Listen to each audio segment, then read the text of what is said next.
coup les amis, j'espère que vous allez bien. Nous la matinée là déjà, galère. Il flotte à mort, je viens de mettre le patch, comme vous savez dans mon vlog précédent, on doit faire une prise de sang, tous les deux. Et puis le test Covid là. Et il pleut, je me suis endormi, j'ai posté mon dernier vlog il y a 4 heures puisque j'arrive pas réussi à dormir, quasiment. Regardez la tronche que je me tape. Du coup là, j'ai mis le patch, j'attends un peu que ça agisse. Après faut pas que j'attende trop longtemps, je vais pas le laisser trop longtemps à jeun le gamin. Et là je vais appeler le labo pour leur demander si on peut venir là. Il pleut, je suis dégoûté. Parce que la journée commence bien. Tu nous emmènes? Ah oui, c'est sous la flotte, puis moi je l'emmène, quoi, tu te démerdes. Je suis en train de filmer. Bah oui, je l'emmène. Il nous emmène. Bon, il a dit un gros mot, c'est pas grave. Hein. Des gros mots, ça arrive de temps en temps. En plus, je suis en rubex. Je suis tellement stressé que j'ai envie de vomir. Voilà, ça commence bien la matinée. Bon, du coup, je viens d'avoir le labo. Quand j'ai parlé de test Covid, ils ont commencé à flipper. J'ai dit non, mais c'est juste pour vérification parce qu'il doit se faire opérer à la fin du mois. Donc, elle m'a dit ah, ok. Elle me dit ok, il n'y a pas de souci. Du coup, je viens de lui mettre le patch, mais du coup, ils me disent de venir à 9h30. J'espère que le patch, il va avoir le temps d'agir. Normalement, je pense. Donc, là, il est 9h15. Il faut qu'on y aille, et ça va, c'est à 2 minutes. En plus, le paternel, il nous emmène, donc franchement, ça va aller très vite. C'est juste à côté. Hein. Ce qui est galère, c'est qu'il pleut vraiment beaucoup. Donc, je la sens pas encore cette journée, je vous assure. En plus, j'ai pas dormi de la nuit, vous voyez la tête que j'ai. Je suis naze, je suis stressé. Ça va, mon fils, il a pas l'air d'être trop stressé, donc c'est plutôt cool. Voilà. Et après, il n'y a plus qu'à attendre les résultats. Hein. J'espère que je les aurai ce soir, parce que demain, on a rendez-vous à l'anesthésiste. Hein. Si j'ai pas les résultats là, ça craint pour demain à leur rendez-vous. Donc, je vais voir ça avec eux. Je vous redis ça après, du coup. Bon, les amis, on est dans la salle d'attente. Oh, la tête que j'ai. Abusé. Ça va, heureusement, j'ai pris ma douche cette nuit. J'espère qu'ils vont nous prendre tous les deux. Sinon, c'est le père qui va aller avec mon fils, parce que moi, je suis obligé d'attendre qu'il vienne me chercher. Du coup, et la dame, elle nous a demandé si on avait des symptômes du Covid et tout. On est tous les deux enrhumés. Voilà. Je vous reprends après. Moi, je suis passé, j'ai fait la prise de sang. Ça me fait pas peur. Par contre, le test Covid, c'est galère. Ils m'ont foncé le truc jusqu'au cerveau. Et là, mon fils, ce qui m'inquiète, c'est qu'il était passé avant moi et il est encore dans la pièce. Elle m'a dit, regardez la grenouille, parce que moi, j'ai pas peur des prises de sang.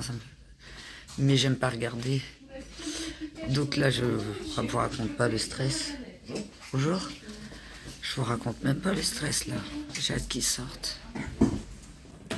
Bon, les amis, un film, la prise de sang. Je vous ai laissé en vous disant, ah, là, c'est long, je le sens pas et il y a un truc. Du coup, j'envoie un message au papa, mais le papa, elle a pas pu répondre. Mon fils, il est tombé dans les pommes. On a eu du mal à... La dame, elle a eu du mal, en fait, à... Elle a réussi à piquer, mais le sang, il venait pas. Et du coup, le gamin, déjà, c'est stressant. Hein. C'est pas tous les enfants de 11 ans qui ont une prise de sang. Hein. Enfin, moi, ma fille, elle en a pas encore eu. Sa grande sœur non plus.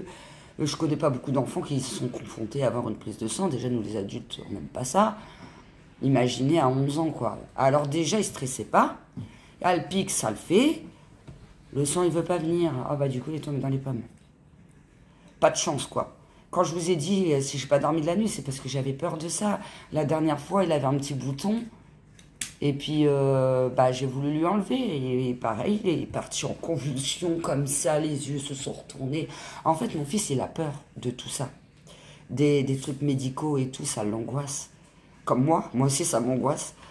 Donc, d'où j'ai pas dormi de la nuit. Parce que je savais comment ça allait se passer. Heureusement que le père, il est venu. Hein, le paternel. Il était pas bien non plus quand il a vu mon fils comme ça. Je suis rentrée dans la salle, j'ai cru qu'il allait pleurer. Lui aussi. Moi, je rentre dans la salle, je me mets à chialer. Ah non, franchement, c'est... Les parents qui sont confrontés à ça, pour des tout petits depuis tant d'années et tout le temps, eh ben force à vous, parce que nous, juste, ça fait 2-3 mois qu'on subit ces trucs-là, eh ben on est au bout de notre vie. Alors franchement, force à vous. Hein. Je suis de tout cœur avec vous, je vous le dis. Là, j'en vois que ça du truc. Alors vraiment, même vous, les adultes qui passez votre temps à l'hôpital, qui avez de grosses maladies, force à vous, franchement. J'arrête pas de penser à vous en ce moment. Je me dis, mais nous, c'est normalement un mauvais passage. Mais ouais, le mauvais passage, on le sent passer, je vous le dis. Du coup, on arrive à 9h30, on est reparti à 11h moins le quart. Ça a duré super longtemps. Le Covid, je vous dis, ils m'ont mis le truc jusqu'au cerveau, là. La prise de sang, moi, comme je vous dis, je suis anémique. Donc du coup, je suis habituée. Au début, ça me faisait comme mon fils. Hein. J'avais peur et tout. Je regarde même pas parce que moi, j'ai peur de la vue du sang. Dès que je vois du sang, je tombe dans les vapes. Même une goutte de sang. Je vois une goutte de sang, ça y est, Cécile, il n'y a plus de Cécile. Hein. Du coup, je regarde pas. Mais maintenant, je suis habituée à la piqûre depuis le temps que j'ai des piqûres à cause de mon anémie. Du coup, je suis habituée, mais je regarde pas. Du coup, la dame, elle me disait, regardez la grenouille. En fait, ils auraient dû Enfin, ils auraient dû inverser. Mon fils, il aurait dû avoir la grenouille, parce que lui, il avait un cadre et c'était une plante. Et même moi et l'infirmière, on s'est tapé une barre, on rigolait, nous, dans le truc. Et pendant que mon fils, il était dans les choux, super. Et je suis passée après lui, je suis ressortie avant lui, et bien avant lui. Après, ils sont venus me chercher dans la salle d'attente. Ils sont venus me chercher, du coup. Voilà, voilà. Du coup, bah, maintenant, il faut attendre les résultats. On attend les résultats et tout.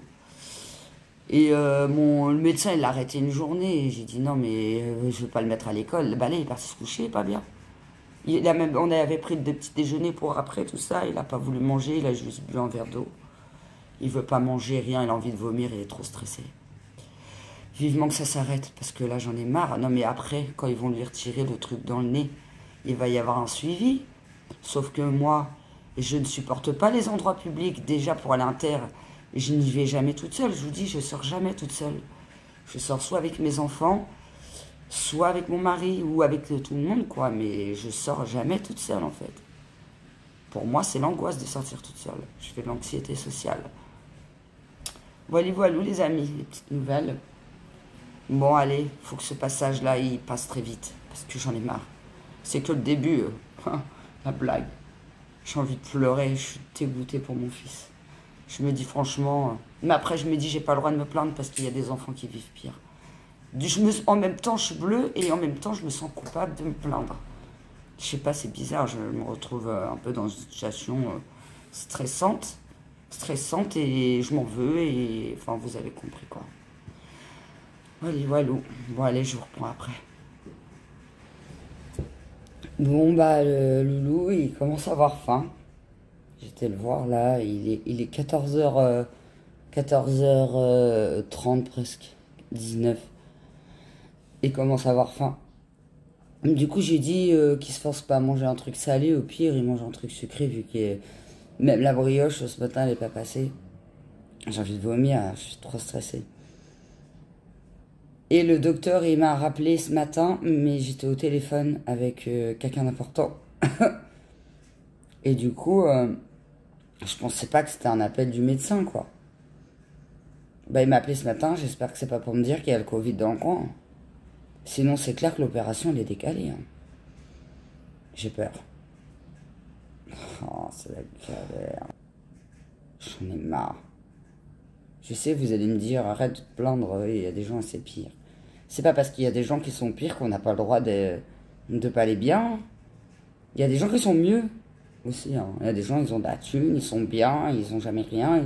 Même le dentiste, ils connaissent même pas c'est quoi une douleur dentaire. J'ai parlé avec une fille il y a pas très longtemps, elle m'a dit qu'elle avait jamais eu mal aux dents de sa vie. Je dis, mais t'as trop de la chance, toi.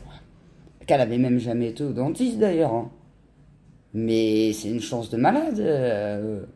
Bizarre. J'avais jamais vu ça. Hein.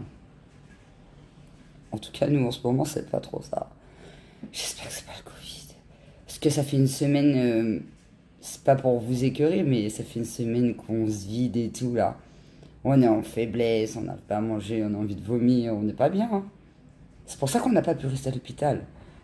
Ils foutaient rien, en plus on n'était pas bien. Puis en plus, il y a un bébé carrément mal en point, qui est passé à côté de nous. Ça nous a mis mal, encore pire.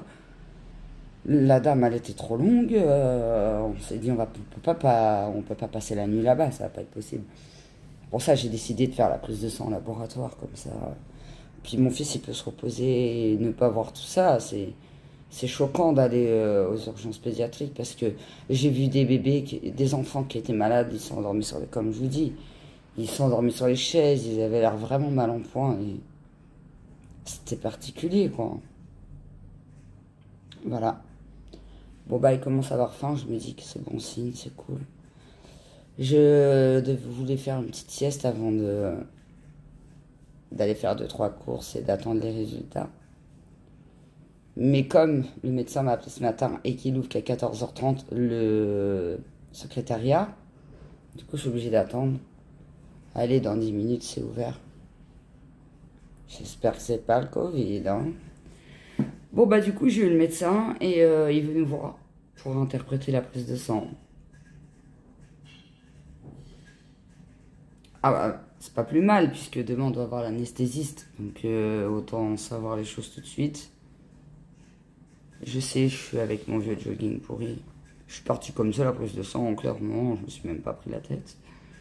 Pour moi, c'est mon fils qui m'importe, hein. J'en ai rien à fiche de comment je suis habillée, hein. Du coup, on doit voir le médecin à 18h30. Il va nous interpréter la prise de sang. Moi, ce que j'ai peur, c'est l'anémie. Parce que comme je suis anémique, je me dis, si c'est l'anémie, on sait tous que c'est génétique. Et si il est anémique, il va devoir faire des prises de sang souvent, comme moi. Et comme là, il vient de tomber dans les pommes, bah, je redoute un peu qu'ils me disent, bah, votre fils est anémique, il faut contrôler tout le temps. Bah, s'il tombe tout le temps dans les pommes, ça va être compliqué, hein. Bon, déjà, il faut voir l'anesthésiste, faire l'opération pour le nez. Et risque de récidive aussi, hein,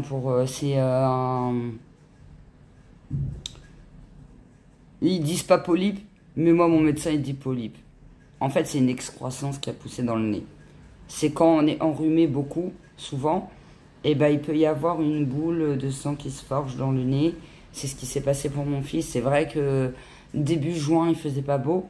Et il a commencé à être malade, il saignait du nez et tout. Mais moi, au début, je me suis dit que c'était rien. Je pensais pas que ça finirait comme ça et tout. On était voir le médecin, il nous a prescrit une huile pour que le truc il descende. Et finalement, ça s'est transformé en boule qui peut pas descendre tout seul, quoi, hein. Ça s'appelle une polype. Eux, ils appellent, pour pas nous faire peur, un bourgeon. À l'hôpital, ils nous ont dit que c'était un bourgeon parce que du coup, il a eu un prélèvement. Avec le masque hilarant et tout, je vous en ai parlé sur ma chaîne. Et du coup, bah, il faut le faire enlever, le machin. Il peut pas, c'est encore étranger, il faut l'enlever. C'est pas grave, mais c'est chiant. C'est chiant. Surtout qu'il y a des risques de récidive.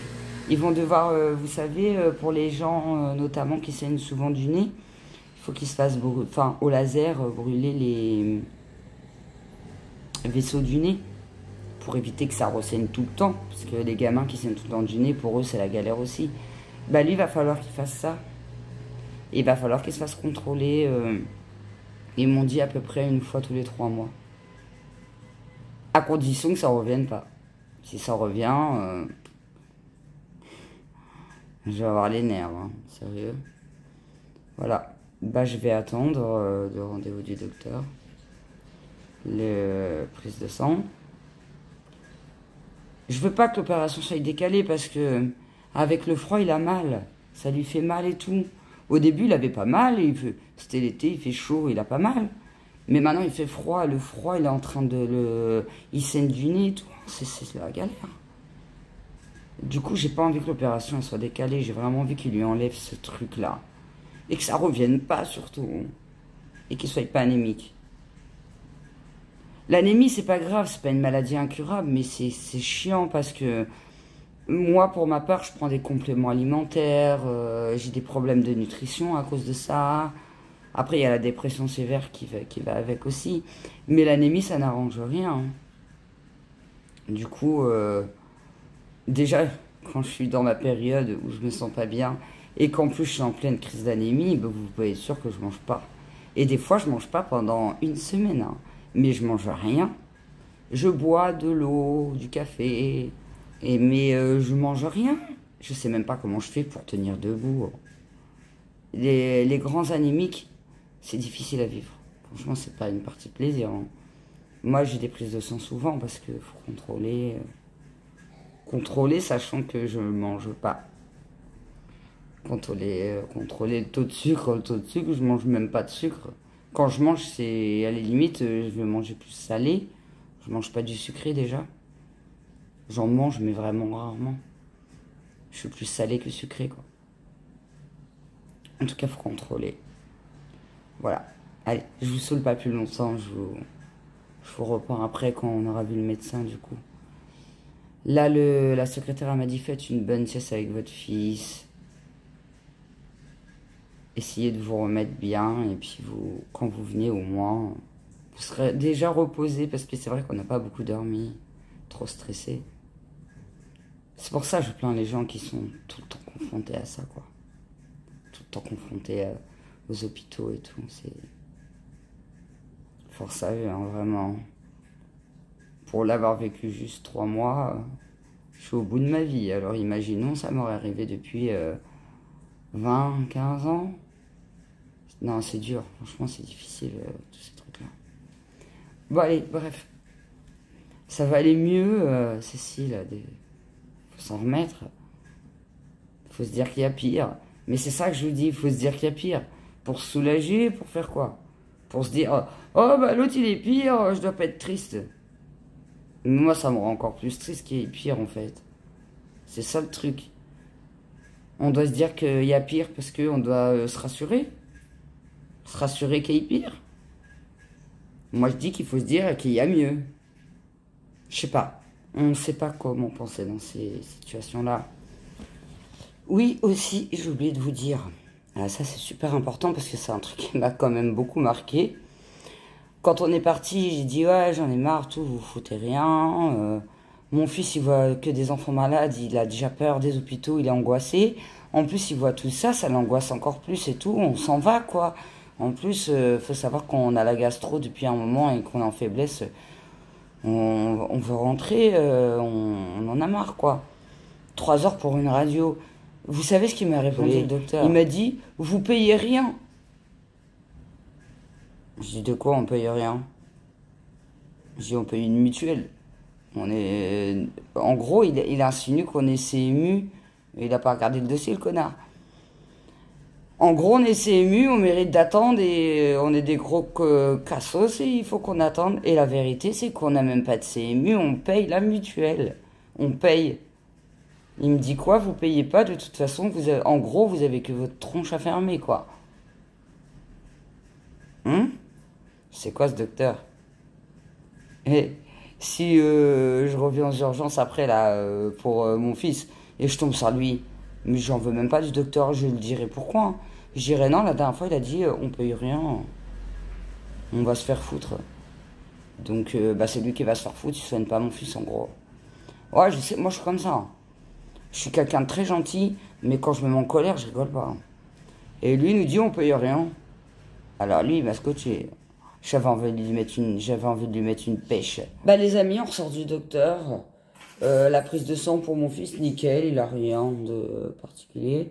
Par contre, moi, mon taux de sucre, il est toujours autant élevé. Café. Non, je lui ai dit, j'ai tout diminué. Mais j'ai bu un café ce matin, ça a faussé les résultats. Dans mon vlog précédent, je vous ai dit, ouais, non, les laborantines, ils m'ont dit que boire un café, ça changeait rien. Le médecin m'a dit, si, ça change tout. Du coup, ma prise de sang, elle est naze. Enfin, elle est naze. Non, quand je vous dis le taux de magnésium, tout ça, il m'a dit, vous êtes bien. Il m'a dit, par contre, le taux de sucre, il est élevé, mais c'est parce que vous avez bu un café avant d'y aller. Donc oui, ça fausse les résultats. Allez vraiment, allez-y à jeun quand vous faites des prises de sang. Moi, ils m'ont raconté des conneries, moi je vous parle de ça il y a au moins 15 ans en arrière, c'est quand j'étais enceinte de mes enfants. Ouais, ça fausse, il faut y aller vraiment à jeun de chez à jeun. Faut vraiment pas manger, faut rien, faut un verre d'eau, ok, mais rien de plus. Pas de sucre, surtout pas de sucre. Parce que du coup, le taux de sucre, il est super élevé. Et moi, c'est ce que ça me fait à chaque prise de sang. Donc là, il m'a represcrit une prise de sang et il m'a dit, s'il vous plaît, vous y allez à Agen. Agen, de chez Agen. J'ai dit, oui, ok, je vais y aller à Agen. Mon fils, sa prise de sang, il est nickel. Le Covid, ils ont dit, on a les résultats demain, on ne peut pas les avoir tout de suite. Du coup, on est obligé d'attendre demain. Sauf qu'on a rendez-vous à 8h30 à l'anesthésiste. On a les résultats après, on a le Covid. Waouh, c'est une blague. Non, mais franchement, c'est...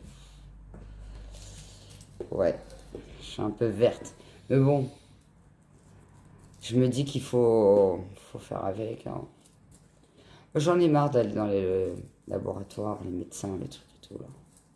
Ça y est, c'est bon, ça m'a saoulé là. Ouais, voilà, en tout cas, la prise de sang, elle est nickel. Et Nolan, il va mieux. Il va mieux, il a récupéré son peps et tout. Allez, je vous fais plein de bisous. Et comme d'habitude, je vous dis à demain. Parce que demain, je vais revloguer le truc de l'anesthésiste pour vous tenir au courant, tout ça. Je voulais vous remercier vraiment pour vos commentaires, c'est vraiment adorable. Franchement, si vous n'étiez pas là, voilà. Vraiment, vous rendez pas compte, vous dites, ouais, c'est vrai, nous les youtubeurs, on ne se rend pas compte à quel point les soutiens. C'est vraiment un soutien de ouf. Vraiment. C'est un gros soutien pour nous les youtubeurs. Il y a des gens qui disent qu'ils ne comprennent pas les youtubeurs. Moi, je dis que les gens qui se sentent mal, ils devraient tous ouvrir une chaîne. C'est une vraie thérapie.